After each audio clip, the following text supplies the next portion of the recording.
Contract మొగుడు sadist పెళ్ళాం part 3 రచయిత లహరి రాజశేఖర్ గారు. కథలోకి వెళ్దామా? సత్య ఒళ్ళు విరుచుకుంటూ కారు దిగుతాడు. పాప బాగా రిచ్ అనుకుంటా అని లోపలికి వెళ్తాడు. కాఫీ తాగుతూ సోఫాలో కూర్చొని ఉంటుంది నీరజ. గుడ్ మార్నింగ్ మేడం అని అంటాడు సత్య. మార్నింగ్ సత్య, చదివావా అంటుంది నీరజ. ఆ మేడం, రాత్రంతా కూర్చొని సప్లిమెంటరీ ఎగ్జామ్స్కి ప్రిపేర్ అయినంత శ్రద్ధగా చదివాను మేడం అంటాడు సత్య. అయితే బాగా ప్రిపేర్ అయ్యుండి ఉంటావు. చూడు, ఎగ్జామ్ అయితే 2 hours ఉంటుంది, కానీ ఈ ఎగ్జామ్ 1 year ఉంటుంది. ఇక్కడ క్వశ్చన్స్ చాలా టఫ్గా ఉంటాయి. ప్రతి క్వశ్చన్కి కరెక్ట్ ఆన్సర్ ఇవ్వాలి. పొరపాటును కూడా రాంగ్ ఆన్సర్ ఇవ్వకూడదు. అర్థమయ్యిందా అని అంటుంది నీరజ. హా మేడం, అర్థమయ్యింది అంటాడు సత్య. ఏం అర్థమయ్యింది అన్న నీరజతో, మీరు పేపర్, నేను పెన్ను. ఇది ఎగ్జామ్ హాల్. ఈ పేపర్ మీద ఆన్సర్ రాయాలి, కానీ సంతకం చెయ్యకూడదు అని మనస్సులో అనుకొని, మీరు చెప్పింది ఈ పేపర్లో ఉన్నది మొత్తం అర్థమయ్యింది. నీరు అంటాడు సత్య. నీరు ఏంటి అని కోపంగా అంటుంది. నాది భర్త క్యారెక్టర్ కదా, భార్యని ముద్దుగా పిలవాలి కదా అని అలా అన్నాను అంటున్న సత్యతో, యాక్షన్ చెయ్యి, పర్వాలేదు, ఓవర్ యాక్షన్ చెయ్యకు, కట్ చేస్తా అని అంటుంది నీరజ. ఓకే మేడం అంటాడు సత్య. మేడం కాదు, నీరజ అని గట్టిగా అరుస్తుంది నీరజ. ఓకే ఓకే నీరజ అని అంటాడు సత్య. రాజేష్, మేడం అమ్మగారి వాళ్ళు వచ్చారు అని అంటాడు. సరే, చెప్పింది గుర్తు ఉంది కదా, తేడా వచ్చిందో చంపేస్తా అని వార్నింగ్ ఇచ్చి వాళ్ళ అమ్మమ్మ తాతయ్య దగ్గరికి వెళ్తుంది నీరజ. వెనకాలే వెళ్తాడు సత్య. అమ్మమ్మ అని నీరజ వాళ్ళని హక్ చేసుకుంటే, నన్ను ఆశీర్వదించండి నానమ్మగారు అని కాళ్ళ మీద పడతాడు సత్య.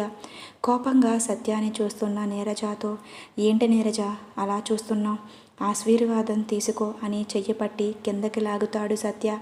పిల్లా పాపలతో నిండు నూరేళ్ళు చల్లగా ఉండండి అని ఆశీర్వదించి వాళ్ళను పైకి లేపి సత్యను తడుముతూ చూస్తుంది వైదేహి. నీ పేరేంటి బాబు అని అడుగుతుంది వైదేహి. సత్య నానమ్మ అని సత్య చెప్పడంతో ముసిముసిగా నవ్వుకుంటూ, ఏంటే పిల్ల, తాతయ్య పేరు ఉన్న అబ్బాయిని ఏరుకోరి పెళ్లి చేసుకున్నావా అని అడుగుతుంది వైదేహి.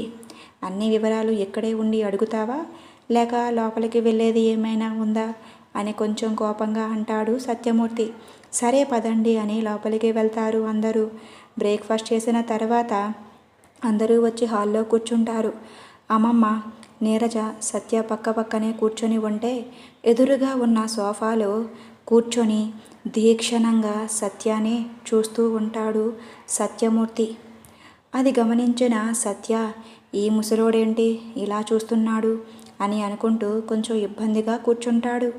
అది గమనించిన నీరజ, అమ్మమ్మ జర్నీ చేసి వచ్చారు కదా, అలసిపోయి ఉంటారు, వెళ్ళి కాసేపు రెస్ట్ తీసుకోండి అని అనడంతో, సరే తల్లి అని పదండి అని సత్యమూర్తిని పిలుస్తుంది వైదేహి. నువ్వు వెళ్ళు, నేను వస్తాను అని సత్య, రా అలా వాకింగ్ చేసి వద్దాం అని సత్యాన్ని తీసుకొని బయటికి వెళ్తాడు సత్యమూర్తి. నీరజ రాజేష్ని పిలిచి, వెళ్ళి నువ్వు కూడా వాళ్ళతో వెళ్ళు, వాడు ఏం ఎక్స్ట్రాల్ చేయకుండా చూడు అని అంటుంది రాజేష్ని. సత్యమూర్తులు వాళ్ళేం మాట్లాడుతున్నారో చూడమని చెప్తుంది నీరజ. సరే మేడం అని వాళ్ళ వెనకాలే వెళ్తాడు రాజేష్. సత్యమూర్తి రాజేష్ని చూసి, ఏంటి రాజేష్, మీ మేడం మేము ఏం మాట్లాడుకుంటున్నామో చూసి రమ్మని నిన్ను పంపించిందా అని అడుగుతాడు.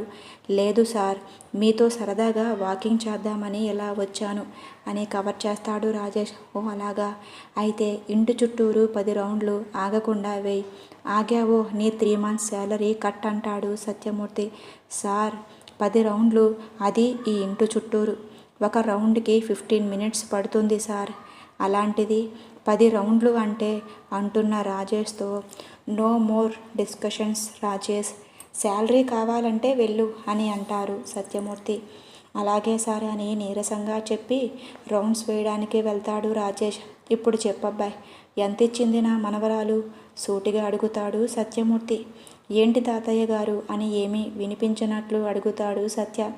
అదే అబ్బాయి, తన మొగుడి కింద నటించడానికి నా మనవరాలు ఎంత ఇచ్చింది అని మళ్ళీ క్లియర్గా అడుగుతాడు సత్యమూర్తి. నటించడం ఏంటి తాతయ్య, మాకు నిజంగానే పెళ్ళయింది అని అంటున్న సత్యతో, అయ్యింది, నిజంగానే అయ్యింది, కానీ అది కాంట్రాక్ట్ పెళ్ళి. నేను దాన్ని వదిలిపెట్టి వెళ్ళాను కానీ వదిలేసి వెళ్ళలేదు. అది ఏం చేస్తుందే మినిట్ టు మినిట్ నాకు తెలుస్తుంది. రాజీవ్ పెళ్ళి దగ్గర నుంచి నీతో దాని పెళ్ళి వరకు నాకు అంతా తెలుసు. తెలియవలసింది ఒక్కటే, నువ్వు దాన్ని ఎందుకు పెళ్లి చేసుకున్నావు? అది ఇచ్చే డబ్బుకి ఆశపడా, లేక దాని వెనుక ఉన్న ఆస్తికి ఆశపడే? అయినా డబ్బు కోసం ఒక ఆడపిల్లని పెళ్ళి ఎంత ముఖ్యమో తెలిసి కూడా దాని మెడలో తాళి కట్టావు అంటేనే అర్థమవుతుంది నీ క్యారెక్టర్ ఏంటో. నువ్వు అసలు మనిషివేనా అని కోపంగా అంటున్న సత్యమూర్తితో, అమ్మ కోసం తాతయ్య గారు, మా అమ్మని బ్రతికించుకోవడానికి ఇలా చెయ్యక తప్పలేదు తాతయ్య గారు. డబ్బు ఇచ్చి ఒక పని చేసి పెట్టాలి అంటే అది ఎంత కష్టమైన పని అయినా చేద్దాం అనుకుని ఒప్పుకున్నాను. కానీ ఇలా పెళ్లి చేసుకోమంటారని అనుకోలేదు. పెళ్ళి అంటే మీ మనవరాలు దృష్టిలో ఏంటో నాకు తెలియదు, కానీ నా దృష్టిలో మాత్రం పెళ్ళి అంటే ఒక జీవితం తాతయ్య గారు. తప్పో ఒప్పో మా పెళ్ళి జరిగిపోయింది. నా గొంతులో ప్రాణం ఉన్నంత వరకు నేను దానికి కట్టుబడి ఉంటాను తాతయ్య గారు. ఈ మాట నేను మీ మనవరాలు ఆస్తి చూసి చెప్పడం లేదు. నేను తీసుకున్న 10 లక్షలు కూడా త్వరలోనే మీకు అందజేస్తాను అని అంటాడు సత్య. బాగుంది బాబు, పెళ్లి పట్ల నీకు ఉన్న అభిప్రాయం బాగుంది తాతయ్య అని ఎంతో అభిమానంగా పిలిచావు. అదే అభిమానంతో నా మనవడివి అనుకొని నిన్ను ఒకటి అడుగుతాను, చేస్తావా బాబు అని అంటాడు సత్యమూర్తి. చెప్పండి తాతయ్య, చేస్తాను అని అంటాడు సత్య. నీరజ చిన్నప్పుడే తల్లిదండ్రులు దూరమయ్యారు. దానితో ఎంతో గారాబంగా దాన్ని పెంచుకున్నాం. అది ఏది అడిగితే అది వెంటనే ఇచ్చి దాన్ని మేమే పాడు చేశాము. మేము చేసిన గారాబం వల్ల దానికి డబ్బు ఉంటే చాలు, ఎవరు అవసరం లేదు. Please like and subscribe for more videos. Thank you for watching. Story ఎలా ఉందో కామెంట్ రూపంలో తెలియచేయండి.